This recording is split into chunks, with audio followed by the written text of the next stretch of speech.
너희는 나의 친구이다. 너희는 나의 친구이다. 라는 제목으로 말씀을 나누도록 하겠습니다. 오늘 설교의 제목은 너희는 나의 친구이다. 입니다. 오늘 세 번째 본문 요한복음 15장 12절과 17절 말씀을 보면 예수님은 우리에게 서로 사랑하라 말씀하셨습니다. 이때 12절과 17절에 사용된 사랑이란 단어는 헬라어 아가파오에서 유래가 되었습니다. 아가파오는 아가페의 동사형으로 사랑하다, 잘 되기를 바라다, 기뻐하다 라는 뜻을 가지고 있습니다. 내가 기뻐하고 나만 좋아하고 나만 잘 되는 것이 아니라 상대가 잘 되기를 바라고 상대의 기쁨을 위한다 라는 뜻을 가지고 있습니다. 자, 아가파오라는 단어에는 조건이 있습니다. 이건 단순히 사랑의 감정 표현이 아니라 사회적이고 도덕적인 책임이 따르는 용어입니다. 누가 보더라도 그래, 이게 사랑이지 라고 느낄 수 있는 행동과 선택이 따라야 하는 것입니다. 말로만 사랑한다 하는 것이 아니라 행함과 책임이 따르는 사랑이 바로 아가파오의 사랑입니다. 이와 관련해 신영복 교수는 처음처럼이란 책에서 인간의 실천에 대해 이렇게 말합니다. 인생의 가장 먼 여행은 머리에서 가슴까지의 여행이라고 합니다. 냉철한 머리보다 따뜻한 가슴이 그만큼 더 어렵기 때문입니다. 그러나 또 하나의 가장 먼 여행이 있습니다. 가슴에서 발까지의 여행입니다. 발은 실천입니다. 자, 저자의 말처럼 우리가 좋은 말과 좋은 생각을 하는 것은 참 좋습니다. 예, 쉽습니다. 그런데 그게 가슴으로 또 그 가슴에서 우리의 손과 발로 이어지기는 쉽지 않다라고 말합니다. 자, 예수님이 말씀하신 아가파오의 사랑은 머리로 이해하는 사랑, 말로만 끝나는 사랑이 아니라 가슴에서 발로 이어지는 사랑, 즉 실천하는 사랑이라는 의미일 것입니다. 저는 그래서 예수 그리스도께서 우리에게 서로 사랑하라 하신 이 말씀을 아껴주고 배려하라 라는 말씀으로 읽어도 무방하다고 생각합니다. 사랑이 특별한 건 아닙니다. 사랑은 누군가의 마음을 헤아려 주는 것, 그 마음을 이해하려 노력하는 것입니다. 그래서 우리는 그런 사람을 보고 철든 사람이라고 이야기합니다. 어른들의 마음에 꼭 들게 행동하는 아이가 있으면, 야, 너 철들었구나 하고 칭찬하지요. 반대로 나이가 들어서도 상대를 배려할 줄 모르면 철없는 사람이라고 말합니다. 자, 철부지라는 말은 계절을 뜻하는 철과 알지 못한다는 뜻의 한자 부지가 합쳐진 말입니다. 즉, 계절을 알지 못하고 상황에 맞지 않는 의복을 입거나 행동을 뜻하는 사람을 뜻합니다. 사랑도 마찬가지입니다. 사랑은 때를 알고 상대의 마음을 헤아리며 행동으로 옮길 줄 아는 철든 마음에서 시작되는 것입니다. 상대는 필요가 없는데 내 욕망을 채우고자 누군가에게 일방적인 선을 베푼다?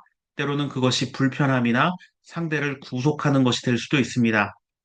예수님께서는 사랑하라 라고만 말씀하지 않고 서로 사랑하라 라고 말씀하셨습니다.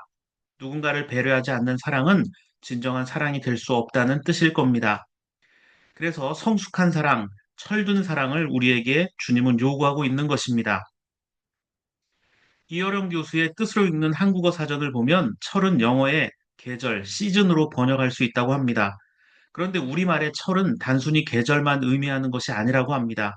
철이 되면 과일이 익듯이 사람의 마음과 생각도 무르익는다고 합니다.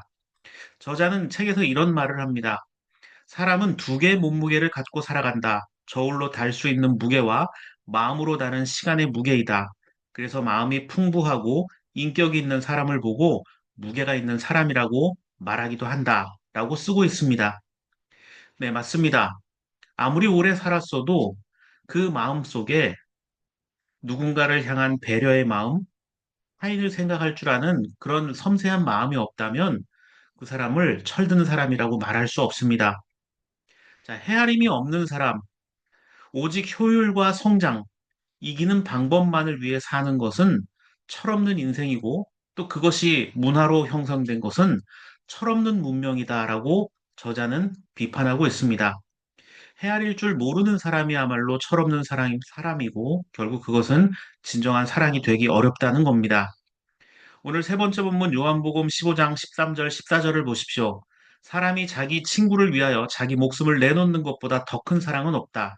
내가 너희에게 명한 것을 너희가 행하면 너희는 나의 친구이다. 라고 말씀하셨습니다. 주님은 우리를 위해 목숨을 내놓아도 아깝지 않은 친구라고 부르셨습니다. 자, 주님이 우리의 친구가 되어주신 이유는 무엇일까요? 우리를 사랑하셨기 때문입니다. 자, 영어로 가장 친근하고 가장 친하고 서로 목숨을 내어주어도 아깝지 않은 아주 가까운 관계를 뜻하는 것. 그것이 다윗과 요나단이라는 관용어가 있습니다. 한자어로는 관포지교, 수어지교 또는 중마고우라는 뜻과 일맥상통합니다. 도대체 다윗과 요나단이 얼마나 가까운 사이였으면 이런 표현이 생겼을까요? 그런데 성경의 말씀을 보면 다윗과 요나단이 그렇게 가까울 수 있는 사이는 아니었음을 알 수가 있습니다. 다윗은 이스라엘의 두 번째 왕이었습니다. 이스라엘의 첫 번째 왕은 사울 왕이었습니다. 사울에게 아들이 있었는데 그 중에 하나가 바로 요나단입니다. 그런데 하나님 앞에 범죄했던 사울은 다윗을 굉장히 미워했습니다. 그래서 죽이려고까지 합니다. 언젠가 다윗이 자신의 왕의 자리를 빼앗을 수 있다는 이유에서 다윗을 미워하고 다윗을 끊임없이 경계했습니다. 그런데 사울의 아들 요나단은 다윗을 아끼고 사랑합니다. 아버지가 미워하는 것과 상관없이 다윗을 도와줍니다. 아버지 사울 왕이 다윗을 죽이려 할 때에도 요나단은 다윗의 목숨을 구해줍니다. 자, 애증의 관계란 이런 것일까요? 자신을 죽이려 했던 사울 왕을 피해 도망갔던 다윗에게 어느 날 비참한 소식이 들려옵니다. 블레셋과 전쟁을 하던 사울과 그 아들 요나단이 전사했다는 소식을 사무엘하 1장 1절부터 4절 말씀을 통해서 기록하면서 알게 됩니다. 자신을 괴롭히던 사울 왕이 죽었지만 또한 자신을 목숨 걸고 도와주었던 친구 요나단도 죽었습니다. 이런 상황에 다윗은 슬퍼하며 노래를 만들어 부릅니다. 그것이 바로 오늘 첫 번째 본문 사무엘하 1장 17절부터 20절의 말씀입니다. 다윗의 노래, 다윗의 슬픈 노래는 다윗의 참담한 심정, 그리고 복잡한 마음을 잘 담고 있습니다. 다윗을 정말 힘들게 했던 것은 자신을 괴롭혔던 사울왕뿐만이 아니라 자신이 가장 아끼고 소중히 여겼던 요나단의 죽음이었고, 무엇보다 다윗을 저 비참하게 만든 것은 전쟁에서 승리했던 블레셋 사람들이 사울 왕과 요나단을 조롱하기 시작했다는 겁니다. 어떤 조롱이었을까요? 왜 하나님이 세웠다고 하는 사울이 우리에게 패배했을까? 하나님을 믿는다고 하는 이스라엘 너희들에게 과연 믿음이 무엇이냐?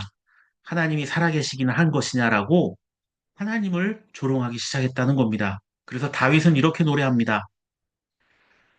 20절 말씀을 보면 이 소식이 가드에 전해지지 않게 하여라. 이 소식이 아스글론의 모든 거리에도 전해지지 않게 하여라. 블레셋 사람의 딸들이 듣고서 기뻐할라. 저 할례받지 못한 자들의 딸들이 환호성을 올릴라. 다윗은 사울과 요나단의 죽음이 이방인들에게 전파되지 않도록 하자. 이렇게 노래를 부릅니다. 자, 여기 말하고 있는 가드, 아스글론은 모두 블레셋에 위치한 도시들입니다. 이것은 하나님을 향한 다윗의 심각한 신앙적인 질문입니다. 다윗의 입장에서 사울 왕은 정말 자신을 힘들게 했던 나쁜 왕이었습니다. 하지만 하나님께서 그를 세우셨죠. 그래서 다윗은 사울이 비록 자신을 괴롭히고 있었지만 하나님께서 세운 왕이다라는 그 생각 때문에 사울이 잠들어 있을 때도 그를 쉽게 죽이지 못했습니다. 그런데 그런 하나님이 세우신 사울 왕이 비참한 최후를 맞이한 것입니다. 아마 다윗은 하나님께서 사울 왕을 손보실 것이라는 점은 알았을 겁니다. 그런데 이방인의 손에 의해서 죽고 결국 하나님까지 모욕당하는 이런 상황들은 다윗으로는 받아들이기 너무 힘든 상황이었던 겁니다. 다윗은 아마 하나님께 이렇게 질문을 했던 것 같습니다. 하나님께서 택하신 이 왕이 비록 악한 왕이지만 왜 이방인의 손에 의해 죽도록 내버려 두시는 겁니까? 이 사울을 죽인 이방인, 이 블레셋 사람들이 하나님을 조롱하지 않습니까? 하나님 영광 가리는 일 아닙니까? 무엇보다도 다윗은 또 하나님께 이런 물음을 던지고 싶었던 것 같습니다. 요나단은 왜 데려가셨습니까? 요나단은 잘못이 없습니다. 하나님, 도대체 이게 무슨 뜻입니까? 하나님, 무엇을 원하십니까? 라고 다윗은 절규하며 물었을 것입니다. 첫 번째 본문 사무엘하 1장 25절과 26절 말씀을 보십시오. 아, 용사들이 전쟁에서 쓰러져 죽었구나. 요나단, 어쩌다가 산 위에서 죽어 있는가? 나의 형 요나단, 형 생각에 나의 마음이 아프오. 형이 나를 그렇게도 아껴주더니 나를 끔찍이 아껴주던 형의 사랑은 여인의 사랑보다도 더 진한 것이었어. 자, 다윗 입장에서 사울 왕은 원수입니다. 하지만 사울의 아들 요나단은 다윗에게는 원수가 아니라 은인입니다. 자, 이런 상황이 다윗에겐 고통스럽고 슬픈 일입니다. 도무지 설명할 수도 없고 머리로도 이해할 수 없는 인간관계와 삶에 관한 것입니다. 우리도 다윗과 같은 절망과 고통을 경험할 때가 있습니다. 어떤 사람은 참 좋은데 또 어떤 사람은 나를 힘들게 하고 불편하게 하는 그런 경우들이 있습니다. 그러면 우리는 하나님께 물어보아야 합니다. 다윗도 하나님께 물어봅니다. 하나님은 왜 하나님께서 세운 것을 무너뜨리시는 것일까? 왜 선한 사람을 악인과 함께 망하도록 하시는가? 왜 하나님을 모르는 자들을 통해서 이런 고통을 경험하게 하시는가? 도대체 하나님을 믿고 살아간다는 것은 무엇일까 하는 끊임없는 물음입니다. 우리 삶에도 이런 고민들이 참 많지 않습니까? 다윗처럼 나를 힘들게 하고 불편하게 하는 그런 사람이 있는가 하면 또 나를 돕고 나와 정말 가깝게 소중히 여겨주는 그런 사람이 있습니다. 우리는 그러한 인간관계들 속에서 늘 고민하고 방황하며 살아갑니다. 어떻게 살아야 할지 때로는 기쁠 때도 있지만 불안하고 염려하며 또 비교하고 성과 없이 나만 뒤처진 것이 아닐까 하며 살아갈 때가 있습니다. 제가 어렸을 때 교회 다니면서 들었던 어른들의 기도 제목, 그리고 청년 때, 그리고 목사가 된 지금도 교우들과 기도 제목을 나누면 대동소이합니다. 방황하지 않게 해주십시오. 시험에 들지 않게 해주십시오. 유혹에 넘어가지 않게 해주십시오. 욕심 내려놓게 도와주십시오. 염려하거나 불안하지 않게 해주십시오. 이런 기도 제목들입니다. 그것은 저 역시도 마찬가지입니다. 목사가 되어서 20년 넘도록 목회하고 있지만 저도 역시 마찬가지로 욕심 부리지 않게 해주십시오. 염려하지 않게 해주십시오. 불안하지 않게 해주십시오. 이런 기도를 여전히 하고 있다는 겁니다. 그런데 기도 많이 하면 우리 인생의 시험과 고통이 사라질까요? 오히려 인간적으로 아무 문제 없고 나는 하나님 뜻대로 100% 순종하며 잘 살고 있다고 말하는 사람들이 더 무서운 사람들, 더 위험한 신앙일 수 있습니다. 저는 시간이 갈수록 하나님이 누구신지 가끔 모를 때가 있습니다. 때로는 하나님이 무조건 좋지만은 않고 무섭다라는 생각을 할 때가 있습니다. 우리는 우리의 계획과 뜻대로 살아갈 수 없는 존재들입니다. 그렇기 때문에 하나님을 더욱더 철저히 의지할 수밖에 없습니다. 하지만 때로는 침묵하시는 하나님, 아무것도 우리에게 말씀하시지 않는 하나님 때문에 서운함을 넘어서서 하나님이 정말 계시긴 한 건가, 주님이 나를 외면하시지는 않는가 하는 물음을 던질 때가 있습니다. 그래서 두 번째 본문 요한계시록 15장 4절 말씀을 이렇게 말합니다. 주님, 누가 주님을 두려워하지 않겠습니까? 누가 주님의 이름을 찬양하지 않겠습니까? 주님만이 홀로 거룩하십니다. 모든 민족이 주님 앞으로 와서 경배할 것입니다. 주님의 정의로운 행동이 나타났기 때문입니다. 라고 고백하고 있습니다. 주님만이 거룩하신 분이라는 고백을 하지 않으면 우리는 주님께 찬양할 수도 없고 주님이 우리 삶에 아무런 영향력도 끼치지 않는 저 멀리 계신 분이 될 수밖에 없다는 점입니다. 다윗 역시 하나님께 물어봤을 겁니다. 끊임없이 물어봤을 겁니다. 사울과 요나단의 죽음을 대하면서 하나님 도대체 이게 무슨 일입니까? 왜 이방인의 손에 당신이 세운 왕을 이렇게 죽도록 만드셨습니까? 왜 나를 아껴주었던 요나단이 억울하게 죽어야 합니까? 하나님, 제가 과연 이렇게 해서 이 이스라엘을 어떻게 다스리며 살아갈 수 있습니까? 나라가 지금 사울파와 나를 지지하는 자들로 반쪽으로 나눠져 있습니다. 내가 도대체 어떻게 해야 하나님 뜻대로 이 나라를 이끌어갈 수 있겠습니까? 이 고통스러운 질문을 할 때 하나님은 침묵하셨습니다. 그런데 하나님이 침묵하셨다고 해서 끝났을까요? 아닙니다. 얼마 지나지 않아서 다윗은 스스로 해답을 찾아내게 됩니다. 하나님이 원하시는 방법을 찾아냅니다. 성경 말씀에 등장합니다. 사무엘하 2장 6절과 7절 말씀 보십시오. 다윗이 어떤 사람들에게 이런 말을 하고 있습니다. 여러분이 그러한 일을 하였으니 이제는 주님께서 여러분을 친절과 성실로 대하여 주시기를 바랍니다. 나도 여러분을 잘 대접하겠습니다. 비록 여러분의 왕 사울 임금님은 세상을 떠나셨으나 유다 사람이 나에게 기름을 부어서 왕으로 삼았으니 여러분은 이제 낙심하지 말고 용기를 내시기 바랍니다. 여러분 지금 이 이야기는 어떤 이야기일까요?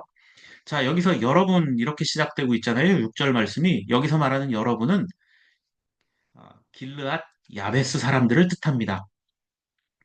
길르앗 야베스 사람들은 암몬 사람들이 침략했을 때 사울 왕의 도움을 받았고 그래서 사울에게 절대적으로 충성을 하던 자들이었습니다.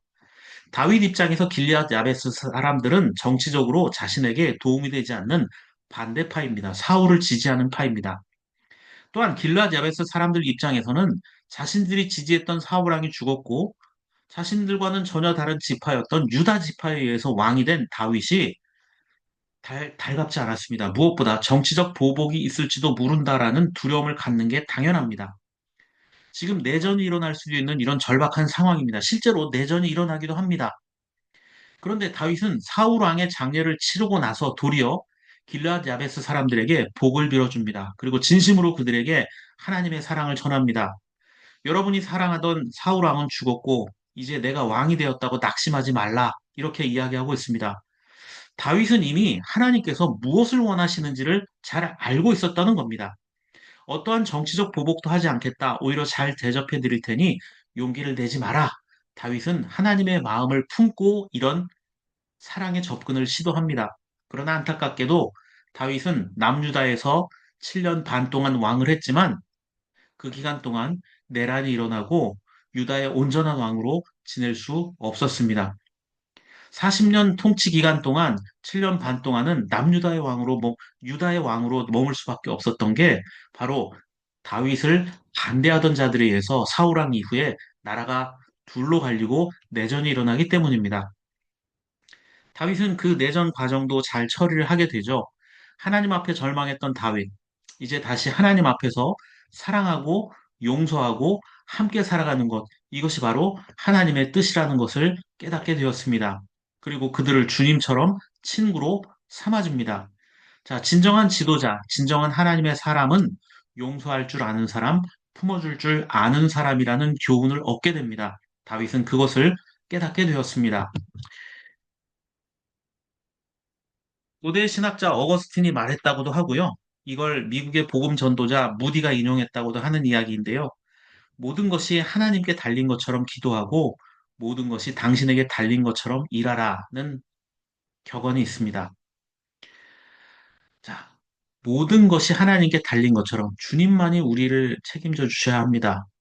라고 기도하고 하나님 제가 하겠습니다라는 선지자들의 고백처럼 결단해야 한다는 겁니다. 오늘 이 혼돈한 시대에 우리는 모든 것을 주님 앞으로 와서 하나님 중심으로 살펴야 합니다. 동시에 서로 사랑하라 하셨던 명령도 잊지 말아야 합니다. 우리는 더 철저히 하나님 앞에 서야 합니다. 그리고 잘못된 것이 잘못되었다 말하고 내 실수다라고 말하면서 고치려 해야 합니다. 당신의 잘못을 지적하는 것이 아니라 나의 잘못과 내 문제를 통찰하고 꿰뚫어 볼 수 있어야 한다는 점입니다.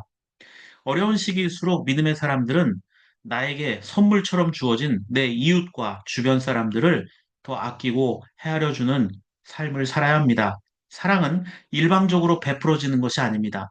사랑은 상대가 원하지 않을 때 너에게 좋은 것이니 이걸 해라라고 일방적으로 선포하는 것이 아닙니다.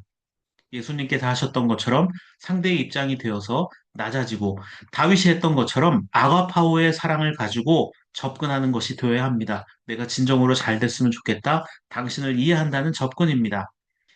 자, 다윗을 통해 살펴보았고 예수님을 통해 가르쳐 주었던 이 아가파오의 삶에 충실한 저와 여러분들의 삶이 되기를 바랍니다.